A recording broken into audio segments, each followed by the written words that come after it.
Personally, my tagline is, you can have no shame in your game. I am not afraid to ask anybody, anywhere. I'll be sitting in a restaurant thinking, oh, this is really good. I wonder if they'll give a gift certificate that we can use in one of our silent auctions. And I'll go and talk to the manager or ask the manager to come to the table.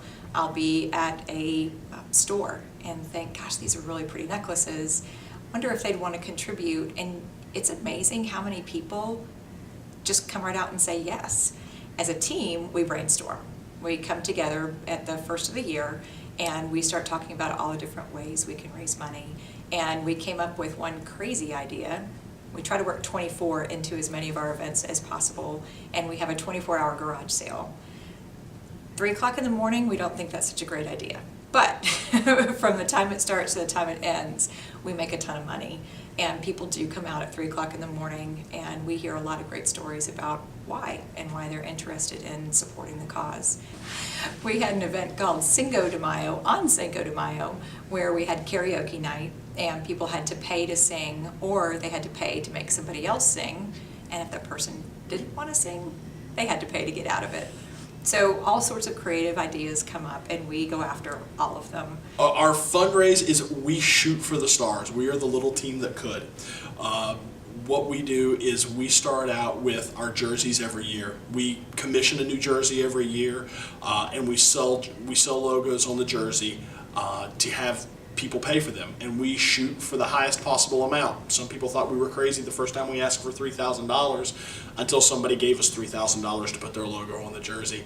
We fundraise through your awesome online tools. We send emails, we keep track of what each teammate is raising, and we compete against one another. We don't race at the event on the bike, but we do race when it comes to fundraising. But I think the most fun thing that we do each year is we host a party, and we provide booze, barbecue, band or DJ, and we invite as many people as we know to come by, and our team covers the expense for that, but all the proceeds that we ask for at the event, donations and such, go straight to 24 Hours of Booties. It helps them to see what it is you're all trying to accomplish. It's great because we get great communications from 24 Hours of Booty, and what Todd and I try to do is to make that a little bit more relevant to our team.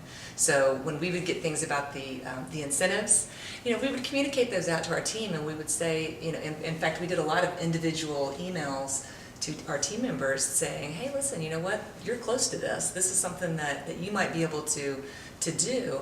And what happens is then they make that one more push, and instead of getting the $50 or $100 to get their goal, usually what would happen is they'd get another couple $100 and it was great. And so this past year, I just made it a concentrated effort. I kind of dropped the number of cancer charities I was doing and focused on this one. And I think having only one ask in a year as opposed to 3 really helped. And I got together with my girls and said, how can we raise money and what else can we do? And so we did an event, 24 Houses of Booty, which anybody could do. And I like playing cards, so we found 24 houses in our neighborhood and put a deck of cards at each house, and then got riders to go around to all the houses, and you'd either draw a card, or people who weren't there, you could just pull a card, and the people with the best poker hands won. But it was a good way to raise awareness because we got people to ride in that who had been boxed out of the big ride, as well as we got a lot of kids because it was just in the neighborhood. It only took about an hour, and it was just around the neighborhood. And then we also got residents to give money. So I was getting money from the people whose houses we got, as well as the people who were riding. And so we raised a couple $1,000 doing that. And it was just a nice way to kind of gear up, because we did it a month before the ride. We have looked at this social networking as one of the bigger sort of tools for things. I myself have a Facebook account and I'm on Facebook, but I think you can pretty much look at any update I've ever had and it only comes in chunks about 24 Hours of Booty.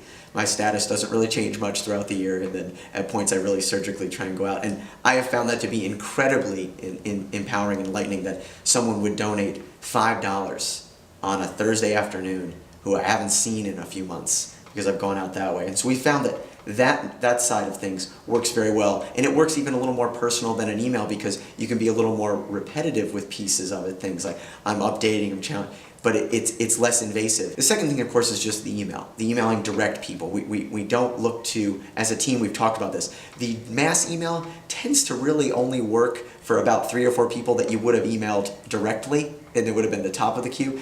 And it's not due to anything or disinterest, it's just rather what it means to that person.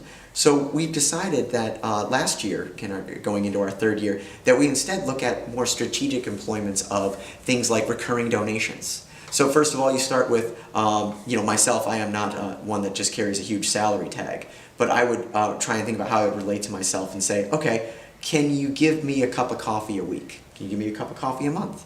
And with Booty's, very, very easy to use, just online giving portions, the recurring donation for over the year, all of a sudden, if you started in January, hint, hint, you should probably start earlier if you want to try this on a more on a larger level, is the idea that you would actually donate $60 and it would be only cost you $5 a month. Well, I think most people would agree that that's actually not a lot of money per month.